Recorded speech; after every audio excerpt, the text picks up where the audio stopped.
the CWA, because they make it in a pot over there, you see. Now the grandson, he wound up on everything, and he had everything he wanted. He had a stick on a salve and a bag of them American bloody donut things, and he was going he had a lot of sugar, see? Yeah. But at any rate, I told him not to go on this ride. He's better off going on the Dodgins. But would you listen to me? No bloody fear. Well, I tell you, this thing went so fast, the kid went up and down like a fart in a curtain rod. He was on it for 4 minutes and he come off the rod, and I'm telling you, this kid looked so green, he looked like something off the bottom shelf. Gwyn thought he was a bloody prize from the shooting gallery when he copped eyes on him. Now, he spent all his money that his mum gave him, so he's hit me for more dough for bloody show bags. And we hadn't even seen the couch yet. The point is, kids today are never satisfied. I used to save up all year, and I was lucky to go home with a pop gun and a bloody lolly on a stick. But now he comes home with a purple hat, a plastic wig, and a 14 bloody show bag full of stuff that are about as useful as a wheel on a walking stick. And he's got no bloody batteries. Cost me a fortune and we still didn't see the bloody cow. What do you mean Maury's got his budgies ended? Well, I'm not going back. No, Gwen, that's the finish. I'm buggering if I'm paying. I don't give a bug whether he's got a free ticket or not. I'm not going. Corey Gray is an artist. Hello, Corey. Hello, Peter. How are you? You were a footballer. I was. I'm a very unusual sort of person, I imagine. And now, Corey, you have done a portrait of Dave with Mo sticking his tongue out at Dave in the Rundle Mall. Where did this come from? Well, this was a bit of a long journey.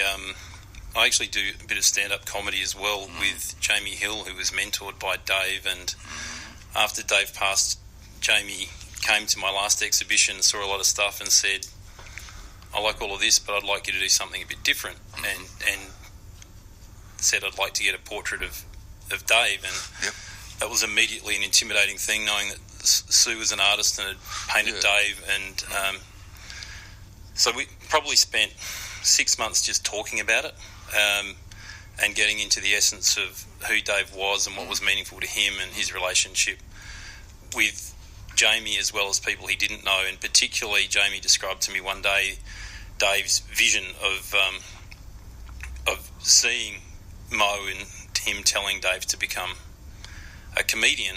And the theme of my exhibition this year is Apokalypsis, which is revelation in different terms. And to me, that's where the name of the whole exhibition came from in the end, where Dave was standing in the street and saw Mo, but also at the same time he always spoke through his life of wanting to perform with Mo. Just one night would be the greatest night of his life. So I took the history of Mo's time and the artwork, as people see it, moves from black and white into colour. I was a bit inspired as a kid the first time The Wizard of Oz, when they flicked the switch and it went from black and white to colour, and how dramatic that change was.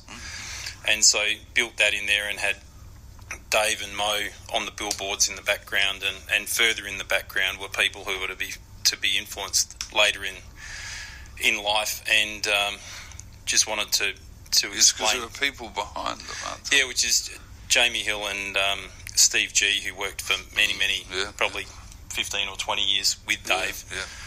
And so the idea was that the third dimension, or the depth of the artwork, was also a timeline where these artists were touching people and creating influence through time, but the sun was rising through the street and there was a double billing of Mo and Dave, and they were both being cheeky at dawn with one another, and inanimate objects were coming to life around them, and then sort of the interstices of the work were evident where normally you wouldn't see them in. The what of the work? Oh, the things, the interstices, the things caught between the gaps. No. Interstices. Yeah, the important things that are in the cracks. You know, if you think about the Leonard Cohen, the cracks are where the lights get in. So how the do you idea spell was interstices? Good I'm question. fascinated by this. INTERSTICES. Yes. Huh, I'll look it up. That's fantastic. Get your thesaurus I out. will. Well, it's all there in this wonderful painting and all the energy. Because Dave started. I mean, Mo is the reason why he was a comedian. Yes. Because he worked. I saw him in that play, Young Mo by Steve J. Spears. He played Stiffy to Mike Scheid's Mo, and then they toured. Weren't they going to? They were taking it to Sydney. They went everywhere, yes. And then lost the rights. Harry M. Miller stepped in. That's right. And had the rights to Mo, which meant they couldn't do the play. So Gary MacDonald played the play. That's right. And Dave and Mike were stranded, so they developed this comedy routine, didn't they, with Mo and They Stevie? did. And then Dave was very inspired by, I mean, he was doing a lot of playwright. I've still got all of his plays that he wrote. I've got boxes of this stuff. I saw the patio yes. at Flinders, which was good. He wrote so many plays. Really? Even, recently in the last 10 years, he did I want to see lot of them movies too. and plays. So, but he was inspired by his research of Mo to become a stand-up comedian. And so in the wee hours of the morning after performing on stage, he would always talk about that. If he got on a roll, we'd go, here he goes, he's talking about Mo again. The thing I love about this painting is that if you look at Harney Street, the statue of Mo, he's on the street looking up at where he lived in the tobacco shop. Yes, that's right. And he's not on a plinth or a pedestal, he's on the street, he's on the pavement. With his people. With the people. The mugs. And Corey's captured that in Mo and Dave walking past each other quickly. Yeah. They're both on the pavement with the people of the street.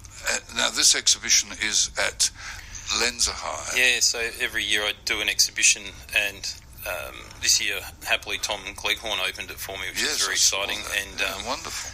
But he's well into his 80s. He's 94 this year. Is he really? Yeah, he's sharp as a tack. Unbelievable. Well, and he lives on black bananas and red wine. He said his secret to his longevity is 2 bottles of red a day. He has... But he's still painting. I was around there the other day. It's incredible. He starts... Where does he live? I'd love to... He's living out at on Green Hill Road. He's amazing. At Clonunga. I'd always heard... In fact, he said once... He starts every day with a black banana and a glass of red wine. Well, it's Here he working. is, 94.